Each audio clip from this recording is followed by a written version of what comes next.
que el que yo había presenciado en los 10 años precedentes en la Unión Soviética.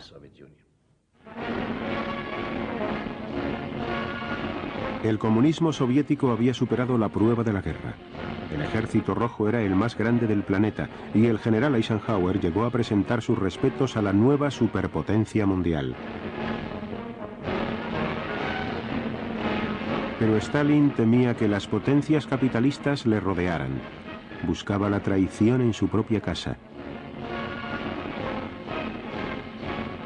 Todos aquellos que habían sido hechos prisioneros por los alemanes y que habían visto fugazmente el mundo occidental podían volverse contra él.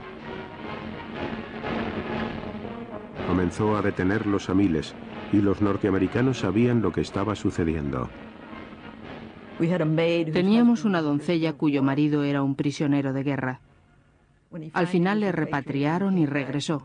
Fue un reencuentro increíble y la vida volvió a ser maravillosa con la familia reunida.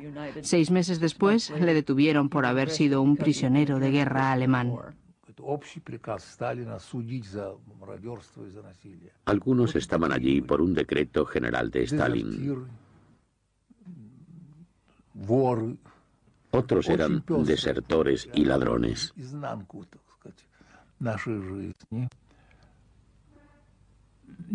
Algunos eran emigrantes bielorrusos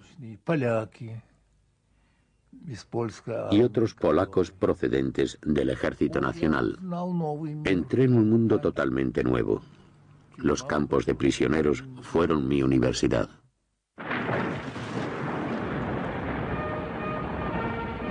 Polonia. Entre los escombros de Varsovia, los polacos comienzan a despejar las ruinas.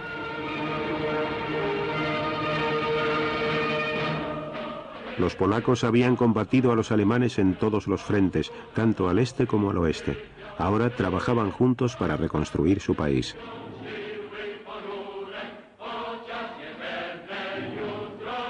Algunos se resistieron al nuevo gobierno semicomunista que les ataba a Moscú, pero otros encontraron motivos para aceptarlo y vivir con él.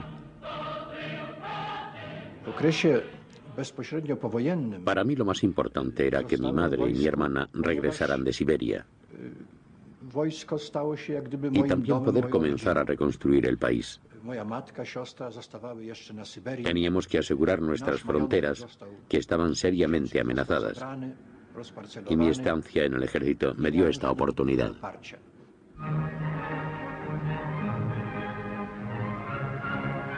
En Moscú, los nuevos líderes políticos de Polonia, meros títeres todos ellos, asistieron a la ópera.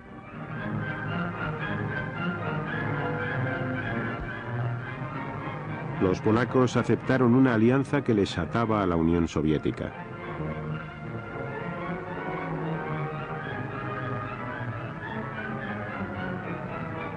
Stalin prometió defender las nuevas fronteras de Polonia contra cualquier intento alemán de recuperar los territorios perdidos.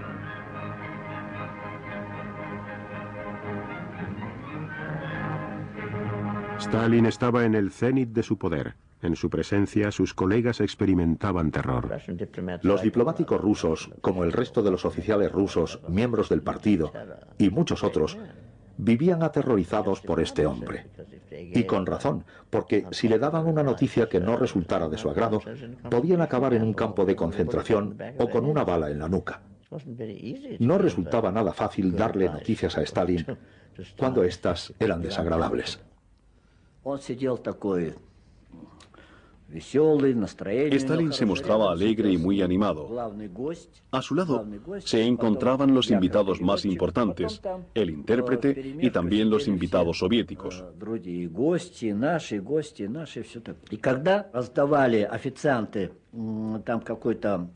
Los camareros llegaron con el plato principal. Creo que era pavo. Uno de ellos derramó un poco de líquido rojo sobre la chaqueta color arena de Stalin al servir la salsa.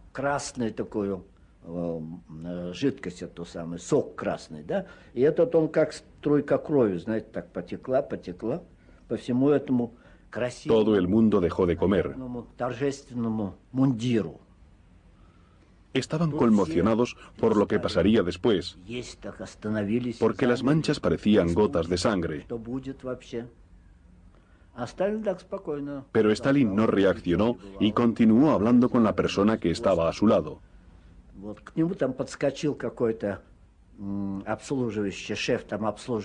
Luego llegó otro camarero con un poco de agua y se ofreció para limpiarle la chaqueta. Pero Stalin dijo, no, no. Estaba absolutamente tranquilo.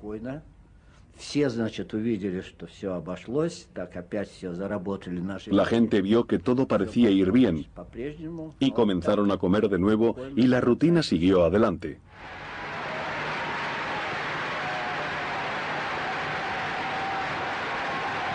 Para dar importancia a las elecciones soviéticas, Stalin hizo una gran aparición.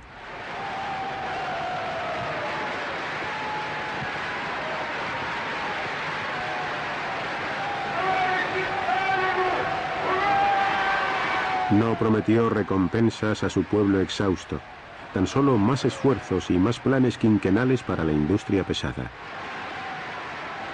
Entonces, con palabras poco claras, advirtió que el capitalismo y el imperialismo harían inevitables futuras guerras.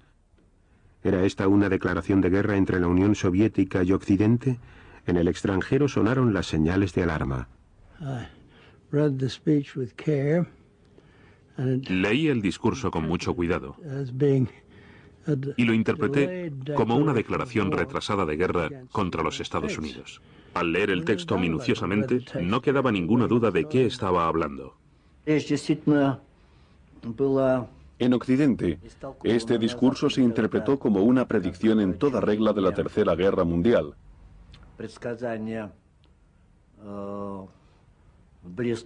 Y sin embargo, yo no creo que estuvieran en lo cierto. Stalin no dijo nada nuevo o diferente en su alocución.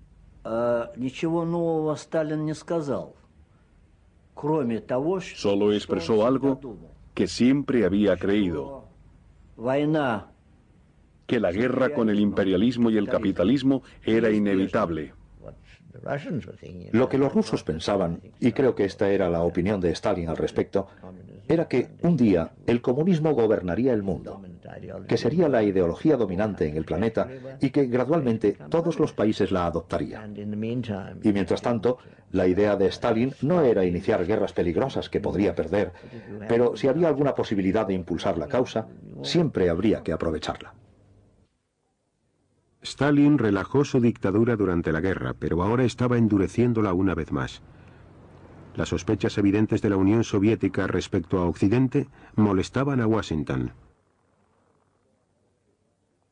A George Kennan, diplomático estadounidense en Moscú, le pidieron que diera su opinión sobre lo que estaba pasando. Cuando por fin me enviaron un telegrama expresando su sorpresa y su preocupación porque los rusos estaban demorando deliberadamente su unión al Banco Internacional, pensé, bueno, por Dios, no puedo responder a eso en una sola pregunta. Tendrán que dejarme algo de tiempo para sentarme y tratar de ofrecerles un retrato de este gobierno tal y como ha emergido de la guerra. Kennan contaba con la ventaja de ser perfectamente consciente de cómo era la Rusia en la que vivía, la Rusia soviética de Stalin. El comunismo, como la gente lo llamaba, en realidad se beneficiaba en muchos aspectos del pasado ruso. Tuve que volver al principio y decirles cosas que parecían haber olvidado durante la guerra. Todo esto está muy relacionado con el asunto en cuestión, porque este era el grupo de personas que había tratado con Hitler, que intentó llegar a un acuerdo con él a costa nuestra y cuya opinión sobre nosotros